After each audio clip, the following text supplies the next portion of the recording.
said good things about us, which is even better. And the member planning commission, she turned up and again said very nice things about us. So thank you everyone once again, and hope to see you again soon. Thanks a lot. I've been conducting research for the program, which compares Buddhist values and their interactions with development. The research has been based amongst two very different communities: Ambedkarite Buddhists in Pune and Tibetan refugees in Dharamsala.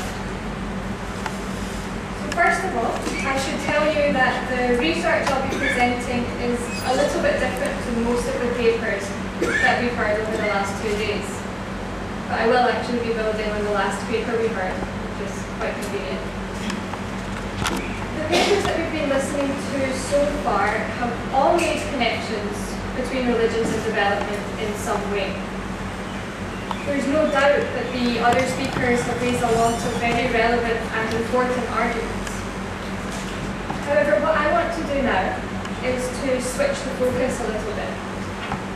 I want to turn your attention away from complex debates about national development strategy, because I want to turn it, because discussions of affirmative action policy, the minority rights discourse, and other issues related to the Indian legal system, they are all very relevant to the Indian development scene, there's no doubt about it. But right now I have a slightly different agenda. Okay, so I've been conducting research about India, but not for an Indian audience as such. I've been working with the RAD program, which is sponsored by DFID, the British Department for International Development. And the British government is sponsoring the research program for a reason. It wants to know how to direct its funding. So ultimately, the research that we're conducting at the RAD program is supposed to feed into debates about policy related to religions and development. Not Buddhists in Maharashtra are genuinely religious, or if it's superficial. And I think that's a really important question. I think it also deserves quite a long answer. But I'll briefly tell you how I think the answer should be directed, even though I can't give you the whole thing. I think the main thing we need to be looking at is how do we understand the differences between what religion is and what spirituality is. I think looking at how we critically analyse the difference between the two and understand what religion gives to people and how that's different from spirituality as a deeper sense of faith. The differences there are really important, and the differences there define what religion is in Maharashtra amongst the Buddhists, I think. In particular, I would refer you to theories of capital, looking at theories of social capital in particular. And there's a new discourse that's emerging on religious and spiritual capital also, which at the moment is still not distinguishing properly between the religious and the spiritual. But I think what we can say is that Pune's Buddhists have a very strong engagement with religious capital. By engaging with this religion, it's a very important part of their life. So in that sense, they are very religious. They are, if you think of religion as a public display, which is what many people would interpret it as, or anthropologists often interpret it as, then they are certainly religious people. You see so much religious practice outside of the home and almost none inside it. So in that sense, religion cannot be said to be superficial. It's really bringing them something. In terms of spirituality, we see much less of it in the urban areas, but what we do see does have a Hindu inflection. If you go into any of these houses, so that fellow said, look here, you believe pious people get huris in paradise.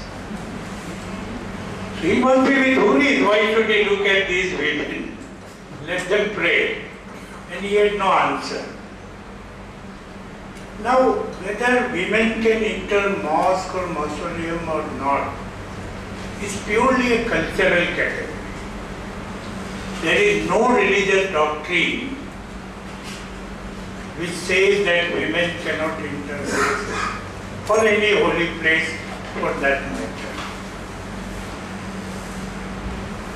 And religion and culture has been so intertwined in all religious traditions, in all faith traditions, that we fail to make distinction, and then we ascribe it not only to a particular religion but then make fun of it. So first thing is, religion deeply influences culture, and culture deeply influences many religious practices, so-called religious practices. A very good example is Islamic Sharia. It is totally embedded in Arab culture. Most of the Arab practices were naturally thought to be part of Sharia, because those who codified early Sharia, for them Arab culture was taken for granted. And they could not think otherwise. So today, all those who are wanting reform and change and equal rights for women are arguing on these lines. What is laid down in Quran by way of basic principles and values are binding, not the Arab cultural practices.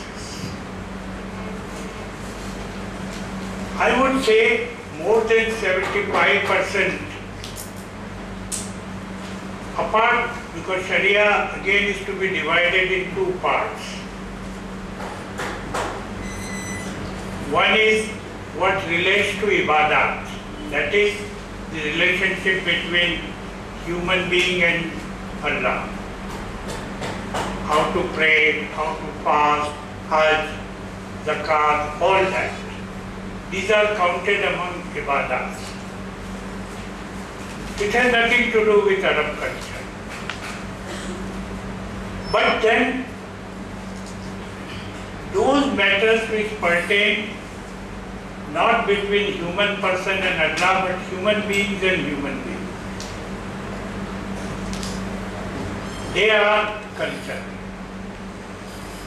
And how to treat a woman, what should be the rights of women, has nothing to do what is between human person and Allah.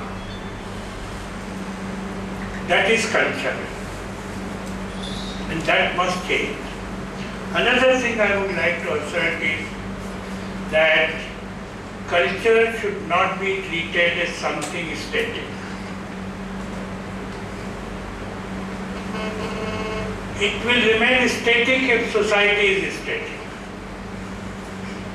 If society is dynamic, culture cannot remain static.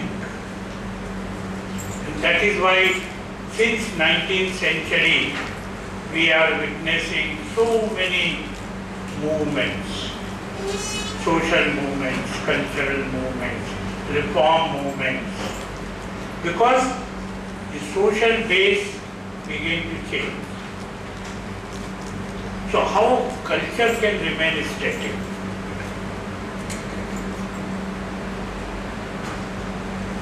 Thirdly, for any religious community, culture cannot be monolithic. There are Muslim cultures in India, not Muslim culture. From Kashmir to Kanyakumari, if you study diversity of Muslim cultures, you will be amazed. Within Kashmir itself,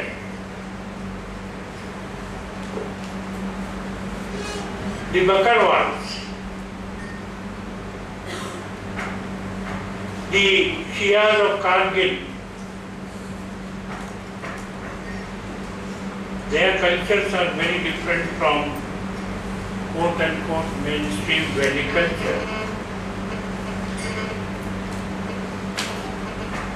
Bakarwals have their own organizations. They are not people staying at one place, they move from place to place. Their religious organization is very different. So Kashmir itself is not one monolithic entity. And you come out of the valley, Jammu has very different culture again. The Jammu Muslims, Dogri Muslims. You move further to UP, Bihar, they have very different cultures. So there is bewildering cultural diversity among Indian Muslims. So to say Muslim culture becomes misnomer. All the traditions, customs associated with various institutions like marriage, childbirth, death, they are very different, except what pertains to ibadat in these matters. That is, nikah will be common, funeral prayer will be common. But everything else will be very different. In Gujarat, I come from Gujarat, my origin is in Gujarat. There are Sunni Bohras and Shia Bohras. World of difference. Within one state there are so many subcultures again. And to think that Muslim culture has remained static since 19th century will be very wrong. Take for example the categories Ashraf and Ajlab or Arzak. These categories are no more used. Caste still stays. Discrimination is still there. Low caste and upper caste Muslim. But these categories have vanished. That is, the people of ruling classes called themselves Ashraf. Other Muslims who were converted in India were called Ajla, or even Arzak, those who are really Dalits, cleaning toilets or sweeping streets and all that, they were called Arzak. Razil means lowest of the low, and its plural is Arzak. One very reputed theologian, Maulana Ashraf Thanvi, even quoted Prophet's sayings that some Muslims are Ajla. Which was shocking, absolutely shocking. So what society needs is theologically created. Today, social needs are changing, those categories are vanished.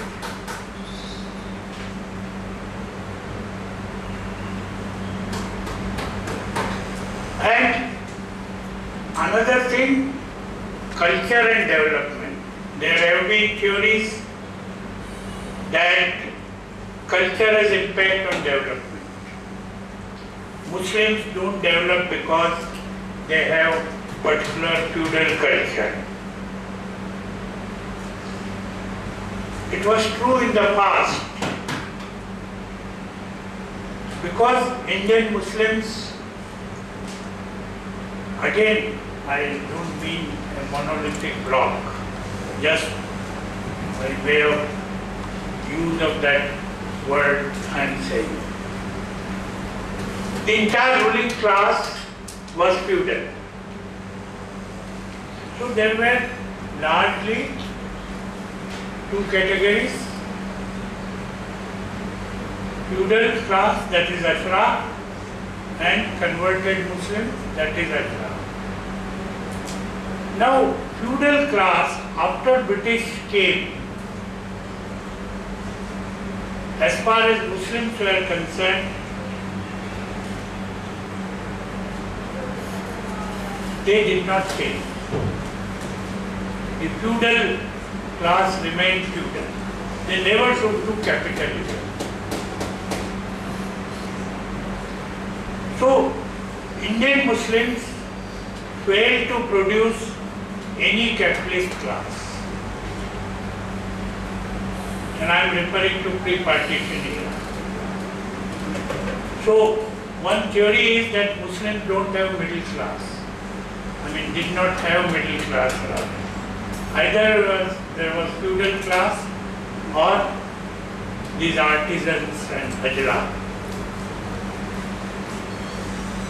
But during British rule, slowly middle class began to come into existence thanks to Sir Syed Ahmad Zahid. He introduced modern education, built Mohammedan Anglo-Oriental College. So the scions of feudal class went to MAO College for modern education. It's very interesting to read the accounts of first generation of the students in MAO College.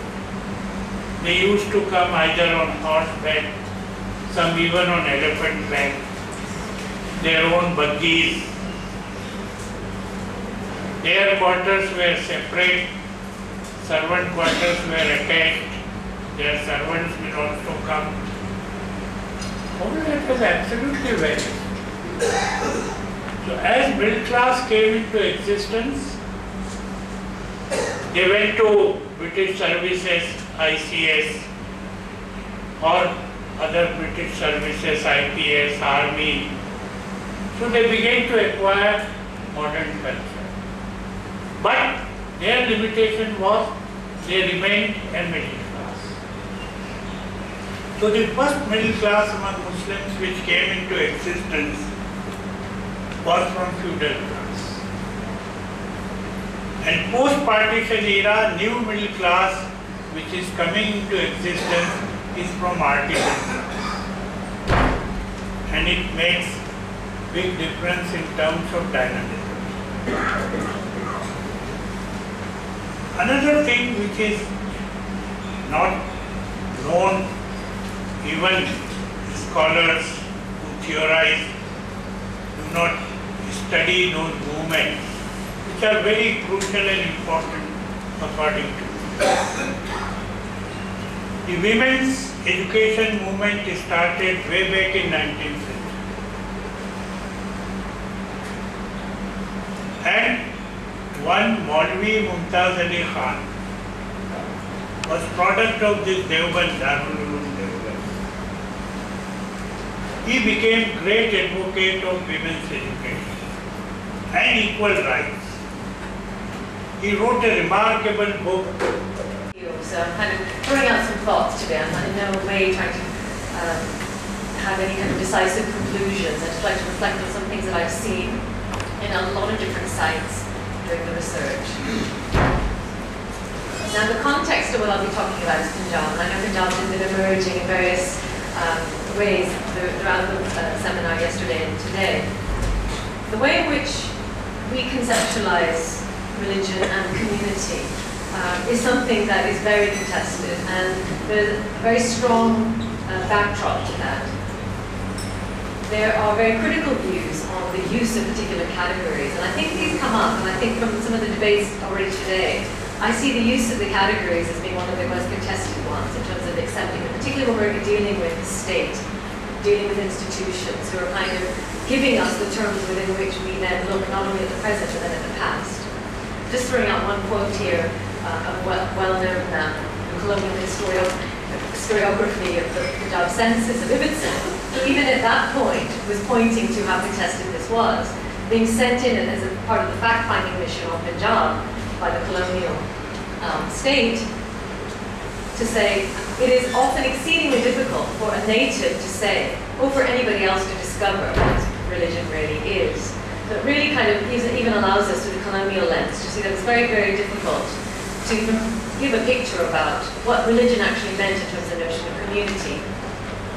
So that's the colonial lens. But then if we look at the contemporary, it's important to also be able to go back, and of course go back to medieval times and reread history for those. And these are all the tasks I think that all of us, as people interested in religion, are kind of trying to support the ways in which we can actually further our understandings in a more in-depth way. So if we use that as a starting point of questioning the idea of as very distinctive categories that have few overlaps, and I think already the references to kind of culture and the fuzziness between culture and religion oftentimes, and the sociality of social relations comes up. It is increasingly becoming very difficult to use the terms in very exclusive ways. And in terms of the reflection that we were making today, some of that will come through. And trying to understand the idea of religion in terms of movements. So we see these categories emerging through the modern, through the pre-modern even, okay? Through different engagements, through the Mughal state, for instance, through the Sultanate, or through the colonial experience, and then through nation building. Then the contemporary, we see fragmentation, we see diffusion, we see assertion of identity as well. And so the categories are constantly shifting and evolving in relation to one another as well. How do we begin then to make sense of the world of religion as it's lived, practiced, and believed?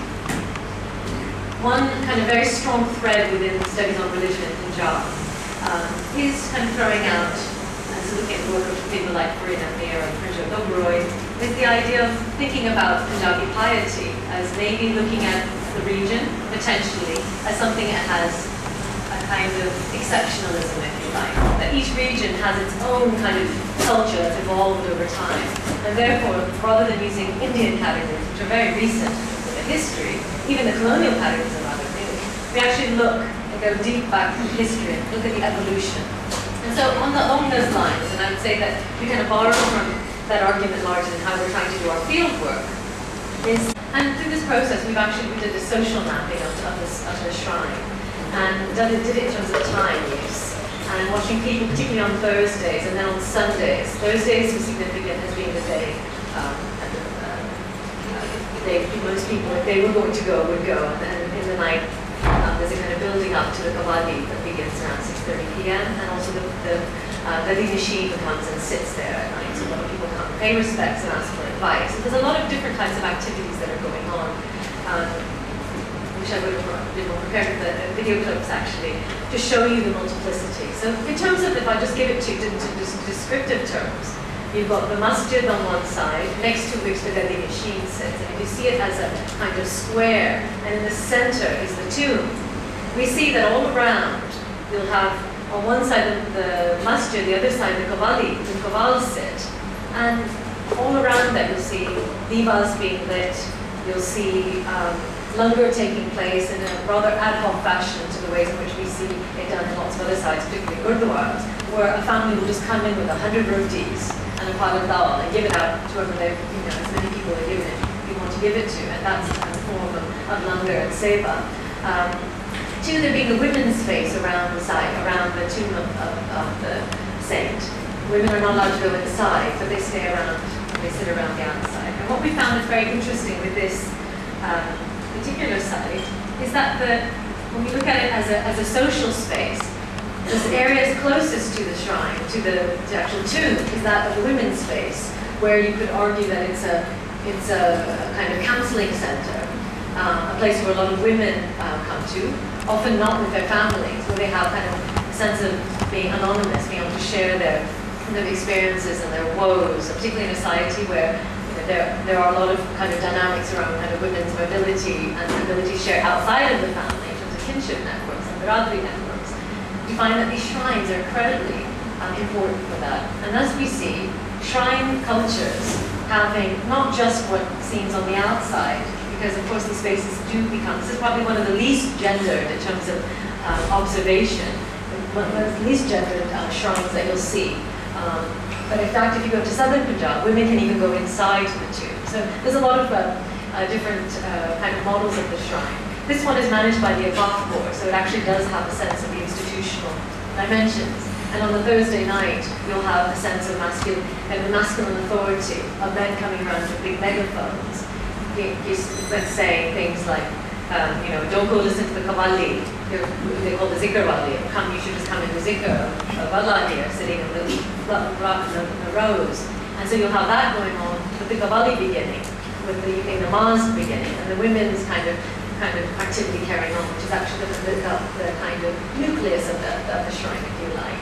And I think oftentimes we ignore the kind of nucleuses of these sites, because in fact a lot of the seva, a lot of the people kind of doing sacrifice, the stories of a woman, and these similar stories emerge in different sites of a woman who let her hair grow so long that she swept the shrine for 20 years with the locks of her hair. And that same story kind of circulates around lots of different, that she gave so much sacrifice for the good of all of mankind and womankind, and speaking in gender terms as well, aware of that. But at the same time, you have fakirs sitting there, and fakir needs, for females also, assuming that kind of spiritual authority. So a lot of people then being able to engage and to assert something in a way, in a public way, that may not often be, particularly looking at the ways in which people in India view popular culture in Pakistan would see it in terms of popular discourse. I certainly see that. It doesn't reflect the things that I've seen in terms of the freedoms that have gone on in these types of shrines.